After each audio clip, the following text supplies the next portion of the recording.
Most of our fans have been asking where we were because the last time we posted a long form video, it's been a while. But here we are back. And today, of course, with me and my friend, my brother, who we will be focusing on mostly on the Premier League. And it's going to be the Premier League's Big Six. We're going to be looking at the Premier League table to see exactly it is like, especially after the 6 match days. And we'll be asking us questions of where is your team and where is it supposed to be if it's doing bad, and also if it's doing well, we're gonna congratulate it. So welcome to Getting Sports, bro. Thank you. Yeah. How are you? I'm fine. It's good to finally be on the show. Yeah. It's been quite a while. Yeah. Tell these people who you are, because we are about to do magic on this show. Yeah, my name is Enock. Yeah, as you can see, I'm a City fan. Lifelong City fan. You know, deep down people say we don't have fans and whatnot, but still it's in 2024, we don't look at those things. Are you sure you didn't move from another team to support Manchester City? No, actually, I began supporting City back in the days. I came from a family, but everyone was an Arsenal fan. Oh, everyone was an Arsenal fan. No, but there's this including you. No, I wasn't. I was never an Arsenal fan. So there's this cousin of mine. I think there was a game where Arsenal played Man City. Yep. When Nasser was still in Man City. Yeah. That game they battered Man City 3-0. I think that time there was a red. Red card. Red card in the game. I think the guy was Boyata, if memory serves me right. But I saw something. In Manchester City. I saw something in City. Yeah, I saw something in City. Which year is this? I think that it was around 2010 there, late 2010 there. Yeah, if it's 2010, it's fair enough, because I know around 2010, I think it's also a time where Manchester City was picking up. I think that was the time when Silva came in. Toure, Boateng. So the team was like, the owners now came up. They were trying to build something for Manchester City. Yeah, something for Man City. So after that game, I loved Nasri. Nasri was a very, very good player. I think he's also one of my favorite players. When he was moving from Arsenal to Manchester City, we were linked with him as well as Manchester United. And I was fancying him, but unfortunately he joined your team, and it is what it is. Okay, it's good to know. So ever since that time, I've been a City fan up until now. It must be nice. It's so nice because it's so nice, but we suffered. We kind of suffered. There was a time where we were in a very deep hole, especially after Mancini left. I think the Wigan game after they beat us. Has Manchester City suffered really? Yeah, we have actually. We have. Our suffering has been kind of different. I think those were the time where you guys were actually peaking under Sir Alex Ferguson, and after now we came in and won the league. The Aguero moment. Ferguson was like, you guys were so infuriated, and then the next season you came back and then won the title again. It was more transition. I think our peak came now when Pep came after his first season per se. I think Pep changed everything for Manchester City, and it's the reason where they are now. Welcome to the show yet again. Thanks. So I think in this episode, what we're going to be doing is just discussing how the Premier League table looks like, as I mentioned, the arrangement of, especially we're going to focus on the Big Six and see if they are supposed to be in the positions that they are in and what is making them be there. And so to start, because it is after match day 6, of course, going forward, we'll also be able to follow up and see how it goes. But Liverpool are leading the table, and they have played 6 games. They've not drawn any, but they've lost 1 game, scoring a whopping 12 and conceding 2. What do you think of Liverpool's performance so far, basing on the fixtures they've played so far? I think for the longest time, Liverpool has been a thorn in our necks, especially during the Klopp era. There was that terrifying 3. The Mane, Firmino, and the Salah. During that period, I think they're in transition right now, and I think them being at the top, it's a bit of a surprise to them. It wasn't something like we usually expected, but it looks like it's a breather. The manager, they got the better Dutch manager than our brothers there down at Manchester. Shut up! Are you speaking about Manchester United? We are focusing on Liverpool. Come on. So Liverpool. I think they're actually gelling well. We've seen there's that building up of team chemistry. We've seen the rise of Gravenberch, the likes of Diaz. players. Salah is now no longer now the goal machine that he used to be in the previous seasons. He's now transitioning out to be more of a creator. Playing just around the pocket spaces around there. We've seen Van Dijk being Van Dijk as always. I think the player that I'm actually keen on to actually rise is Trent Alexander-Arnold. He's creating chances, but I think they're not being actually being delivered enough. The chances he's creating are not being put to bed. They are not being put to bed. We've also seen Nunes. I like Nunes coming up to score. Big games. They look like now they have now a better bench. I particularly think their defense has been awesome, because conceding 2 goals after playing 6 games in the Premier League, and putting in mind they've played Manchester United and a few away matches, I think it puts them on the line. However, I'm concerned because their performance against Nottingham when they were defeated at home looked like, this is not the Liverpool we are used to, because we're used to them winning at Anfield. And when things like those happen, I think somehow it brings doubt to wherever can happen anytime soon. And I still feel that they have a squad that can propel them towards challenging for the title. But them being at the top at this point, because we are in Matchday 6, I think it's still they still have a long way to go, because I'm sure there's a lot that is going to change along, especially because, as I mentioned, that defeat against Nottingham at home was not looking good for them. But so far, so good for them. We will see their next coming fixtures in the next episodes, but good for Liverpool because they are leading the table at this point. I think the thing with Liverpool, the thing that actually fascinates me most, they have leaders everywhere. I think that's the thing that actually sets the teams apart, being loving leadership all over the pitch. Look, the likes of Van Dijk, you can say his age is coming up, but he's still putting the defense together with Kwanzaa there. Kwanzaa coming in. You see the likes of Konate. He had a fabulous game, the previous game against Wolves. Actually he scored a goal. So he ended up conceding an error. But actually it was just a good game. They have Salah still, the likes of Salah there. So I think the Liverpool fans, I don't know, they shouldn't have overweighed the expectations. I think they'll still need that transition period. It's just like the early days of the season. A lot can happen. The man is into the league. Salah is still being Salah.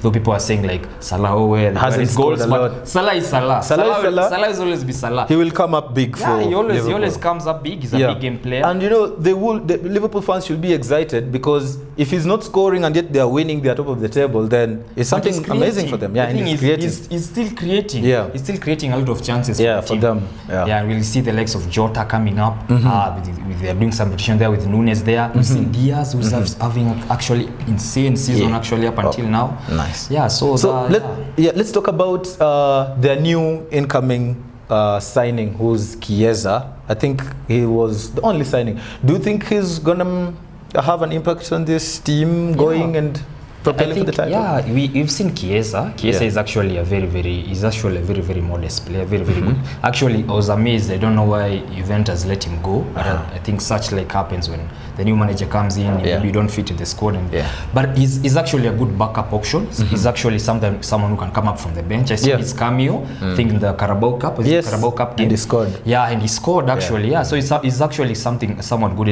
We experience with the fixture, a lot of fixtures coming up in play, 70 odd games. So he looks like someone dependable who Diaz can substitute and whatnot. So it's a long-term project, I can say.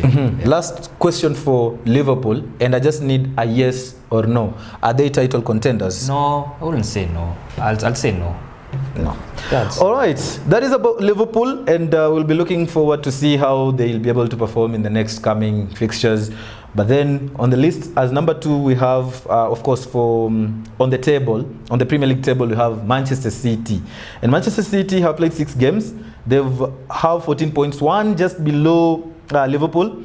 They've drawn 2. They've not lost any. They're still unbeaten. They have scored 14 goals, and they have conceded 6. And that's their record so far in the Premier League. And we are unbeaten. When we mention about Manchester City, I mentioned you guys are unbeaten, but I know you have something to say about your team and what you think about these first points they have, or the points they have from the first 6 fixtures so far. You know, the good thing I love about City is no matter who goes, as long as Pep is at the helm, he's always innovating. He's always looking to create. Like I remember last season when we drew against Arsenal at the Etihad. When they parked the bus, people say we had a lot of challenges. Like you could see our only free players were the fullbacks, being Walker and Gvardiol, who actually couldn't create. Walker, we know Walker is just good defensively. But with Pep, he's innovated that and he's brought in Savio. Savio is very unique. Is such a unique signing in the sense that he's willing to make those runs from in behind. We see he's given KDB the freedom to now play within the pockets. You know, with KDB with his hamstring injury, we won't be seeing KDB now making those overlap runs, like the prime KDB we would usually see whipping the ball across the box. So he has now Savio to making the runs. We also have Doku on the other hand. We still have the legs of Grealish. And there's this notion that people like usually used to say that like City has a big squad. That's usually a myth. I usually find that as a myth because is it really a myth? It is. But I tend to disagree because I feel like Manchester City is squad depth wise. They have a number of players. Maybe just an example from your backline. I mean, you guys have Akanji, you guys have Diaz, you guys have Stones, you guys have Gvardiol who still can play as a centre back. Ake. I mean, that is enough squad depth. It's just the I'd say it's just the defense. But when you look at all over the pitch, it's just that these players they actually play different positions. When you look like a guy like Akanji can come into midfield, can come into right back, he's playing left back. So that usually it's the quality players that we have. We don't have like such a large squad because Pep usually says that he doesn't like working with lots of large squads. So he has. You mean he has versatile players who are able to play? And you could be right because I've seen Gvardiol, who we know as a centre back, slot in at the left back and play so well. Walker, at some point, we know him as a right back. He has played as a centre back. Stones has appeared as a CDM, so you could be right. And I think that kind of arrangement is very good for a team, especially because when your players get injured, it's easy for your other teams to step up. So, maybe that's an overview about your team, but still, there's something else you haven't spoken about. You have injuries, and these injuries are very crucial. What do you think the impact of Rodri being injured for the rest of the season will be for your team? It's basically asking us the best central defensive midfielder in the world outside. Fair of course, enough. It will have a big impact on the team. He's been our most important player. We lost him last season. We lost 4 games. But then again, people tend to forget the fact that Rodri wasn't playing at the start of the season. He only came in. I think he only started the game against Arsenal, if I'm not wrong. And we still won. We have Kovacic coming in. I only feel the impact that Rodri's injury comes to is Kovacic. If Kovacic can sustain that long duration. With Rodri, he used to play 50+ odd games in. He was like this non-ending machine, so it was more or less like the injury was almost coming. I think that's why. So I think it's more or less like that time when Liverpool actually had an injury for Van Dijk. When Van Dijk was out injured, they had Matip and they had Gomez who were holding up defense, and they actually led the table at some point. I think up until December, but the only place when they crumble is when after both of Matip and Gomez went injured. Now that's when we leapfrog them. So I think that's the extent of Rodri's injury. The question is, will Kovacic step up? I think able to maintain in the first games of the season he did, but you know somehow when you're playing, when you know that the person who's playing, the main player in my position will be coming, somehow you step up. But when you know that now it's you, somehow things change. But we'll be waiting to see how Man City will be able to keep up without Rodri. How about KDB? I think he's not very long term, but do you think you'll miss him in the next coming fixtures? Yeah, we will. Like I look at that Arsenal game, when you see when they actually parked the bus, we usually had... You had to say, park the bus. They had to park the bus. But to some extent, actually, you can understand them. Going one man down, going to City. So the players who actually were given room to actually shoot the ball or the legs of... You could see Gvardiol looping crosses, you could see Diaz, you could see Walker shooting from long range. But I feel like if you had a player like KDB, he wouldn't have been given that much room. Like similar to Newcastle, like those kind of games. He has something in him to decide games like that. And that is why he's one of the best midfielders, I think. And because if you look back and look at the game they played last at Newcastle United. Of course, after the match day 6, they drew Newcastle 1-1. You feel like if he was there, he would have created a chance like he did in the previous game where Man City won 3-2, and it would have made a difference. So, how about Haaland? Maybe let's talk about him because he has a very good record in the Premier League right now. I think he has around 10 goals, which is very amazing from 6 games. He's a goal machine. Do you think he needs help sometime? As maybe do you need another striker, maybe, so I think he can help Haaland Haaland? Haaland is Haaland. I think the thing is, will the other striker be able to accept being a backup? We had that issue with Alvarez. Alvarez was close to being world class. That's why he felt like he needed a move out, despite being among the most used players last season. So Haaland is actually in superb form. He's just being Haaland. It looks like actually as if he's going to break his previous record of many goals. Many goals. Yeah. So I think the thing with Haaland is how long we are going to be able to supply him, because he actually usually depends so much on our midfield. Yeah. So I think that's why the Gundogan transfer is actually a huge bonus point up until now. I know it's been a little bit rusty, I would say, because it probably didn't go to pre-season and whatnot. But that Gundogan transfer is actually a big bonus to ensure that Haaland usually thrives. And Foden actually, now we're seeing Foden coming up slowly. We've seen his goal against what is the name of that team? Yeah, it's very tough name. Tough name, yeah. Slovan or something. That team, So basically, we'll see Haaland continue to score. I think also this, as I said, the Savio transfer is also very key. Important for him. Yeah, the Mahrez region. You're seeing his dribbles. You're seeing his creative. And I don't know. Who do you think has a higher ceiling, Doku or Savio? I think Savio. Yeah. Savio looks like a potentially better player than no disrespect to Doku, but I think he is. So let's not, because I know it's your team, you want to talk and talk about it, but we don't have a lot of time. Let's talk about Arsenal. Arsenal, I think at this point they have 14 points, same as you guys, and they are also still unbeaten, same as you guys. And they have scored 12, they have conceded 5. You've just scored 2 goals more than Arsenal, and they have conceded 1 less. What do you think of them so far? Best defense in the league. They actually have that centre-back pairing of Saliba and Gabriel. Was actually very key.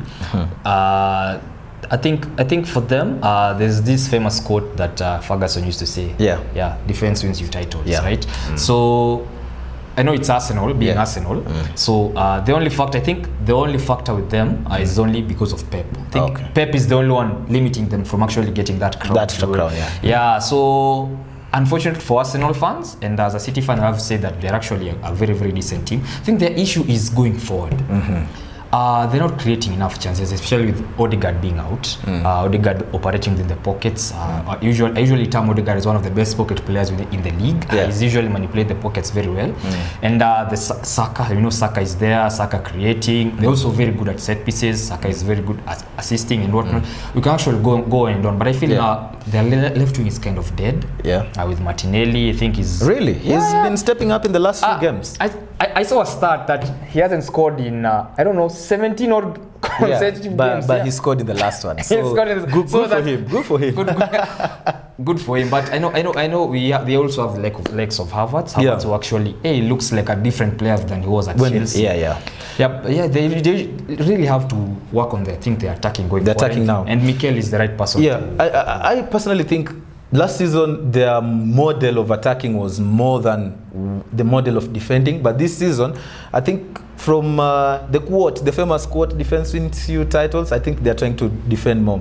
Well, and they have Raya as well. And they have Raya, a very good keeper who has been keeping them in games and making sure that he keeps his goal clean. So I think, do you think they are title favorites or True, contenders? 100%. Where would you put them? 100%. I think it's just them and City. I think everyone knows it's just between them and City. I think the only thing that we actually edge higher is because of Pep, Pep being Pep, and Arsenal being Arsenal. Okay. Good for you. They will not kill me because I didn't say anything. You said Arsenal is Arsenal, and they know what they do best, maybe bottle. So interestingly, at number 4, we have Chelsea, who have 13 points, just 1 point below you guys.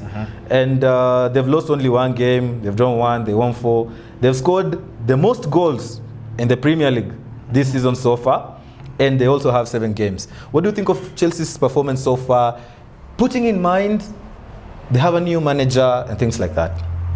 You know, the thing that Chelsea fans didn't know, with Enzo Maresca, him being working with Pep previously, he was actually worked really well with the City graduates. You can see Palma is going to a whole different level right now. You can see Sancho. Sancho is still gelling. I know Lavi is a bit slow, but I know he'll come up eventually. So they are going to a whole different ceiling, and I think they'll only continue going higher and higher. The only thing I think they feel that they really should work on, I think, is their defending. They really need to work on their defense. Once they solidify that, I think they can actually push for Europe spots. I think top 4. You don't think they can beat contenders? No, I think it's too early. It's yet too early. With their whole team of 50 players, I think the manager is still working out. You had to mention. He's still working out his team. But I love the fact that the manager that is working with these players is actually a manager that has worked with some of these players previously. You can see now Palma now going now to the number 10 role. It's actually very good. At some point, I usually feel like the City group actually we kind of made a mistake letting him go, but at that point I think he also wanted to go and showcase. I think sometimes a player just needs to leave and go to improve their game in another kind of dressing room or setup, and he has done that. And congratulations to Palmer, because he's one of the best players. I saw a meme saying that Chelsea gave us the fire, but we gave them the ice.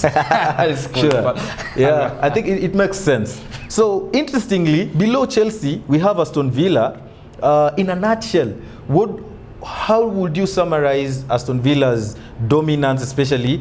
You know, it's not easy being Aston Villa and then being in the top 5 even at this point, especially after finishing last season at number, was it 3 or 4?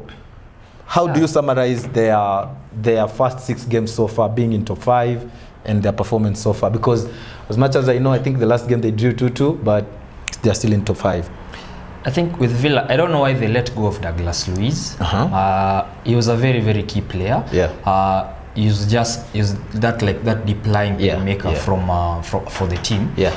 But in that sense, I'd say they, if you can remember well, I think they had a slow start last season when they began slowly. Then they picked up, especially Watkins. I think he began scoring by game week 4 of last season. So I know they'll be a bit preoccupied with Europe at the time of recording.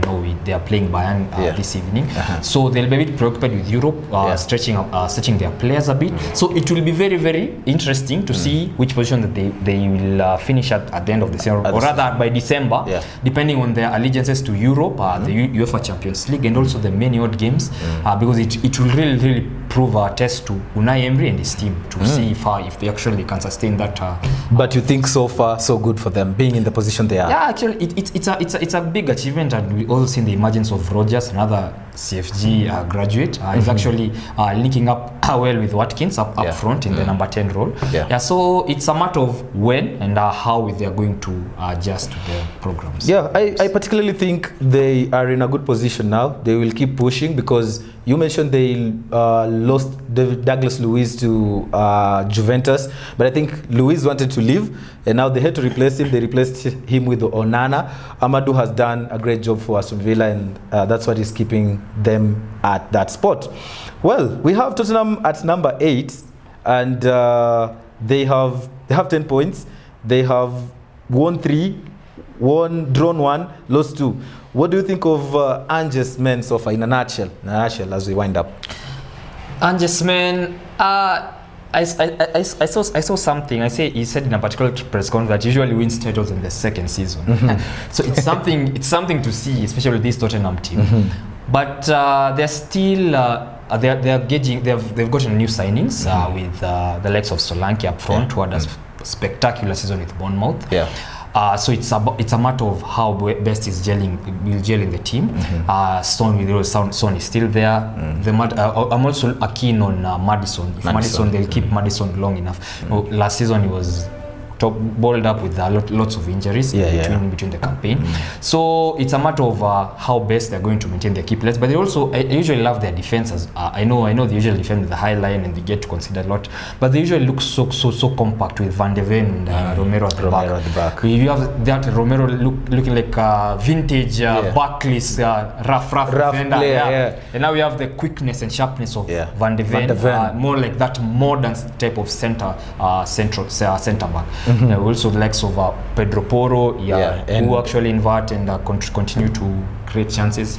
So it's a matter of, but I don't see them actually pushing so much. I see them. In my prediction, I see them finishing 5th this season. 5th. Yeah, I don't see them at the top 4. Fair enough. Let's take a look at my team, Manchester United, and this team currently sits number 13. They've played 6 games. Have 7 points, meaning an average of 1 point every game. Won only 2 and drawn 1, lost 3, and a goal difference of -3. What do you think of this team so far? Before I have my inputs, because that is the last team we're looking at. Our Manchester brothers, I usually enjoy your tears so much, but your manager says that he prefers winning trophies to maintaining consistency in the league, and he says he usually wins trophies in May and that kind of stuff. I usually trophies, yes, trophies actually a good achievement, but I feel like you usually have to maintain that consistency in the league. From my own perspective, I don't see the legs of where you guys still have the legs of Rashford in your team up until now. I think that's a. But he's our main man. Yeah. How can we let our main man go? But how has Rashford's performance been in the last couple of games? I think it's been very poor. But I think also, if you look at it, Ten Hag doesn't want to bench him because he believes he'll have more criticism from the media. Because for the few games he's benched him, he's been asked questions. So, yeah, I think that's the problem. Yeah, that's the issue with United, because usually the manager tends to think about what others think rather than what is best for the team. Do you think the media is killing Manchester United? It is. It's more or less like Southgate. When Southgate usually succumbs to pressure, and people just say, put Foden at number 10 role, put him this way. So you won't stick to the plan that he has. He usually just succumbs to the media pressure and ends up putting players in accordance to what people are saying outside. I think he should just put his things in order and focus on the team. But the good thing, he's received lots of things. He received the signing of the elite. We've all seen Ugarte coming in. I think that's basically a much better, though he was dribbled the most in the last season. They dribbled past him. But you guys should you have a lot of, I'll say, junk, in quotes, lack of a better word, likes of Casemiro. Those are guys like you should have actually shipped out a long time ago. But you can gauge the rebuild. As a Man United fan, if we start now, I think I would have a whole new episode of analyzing this team. From the setup, from the training, from everything that I see, is just from the body language of players.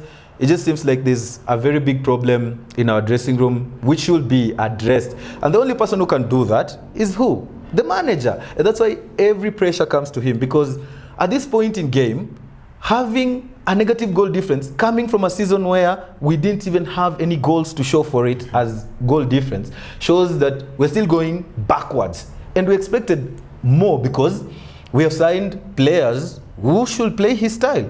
So I think he needs to work on the dressing room, because I feel like that pressure is coming from there. Him, as we said, he doesn't have the full, I don't know how I can call it, he doesn't have the full control over his team.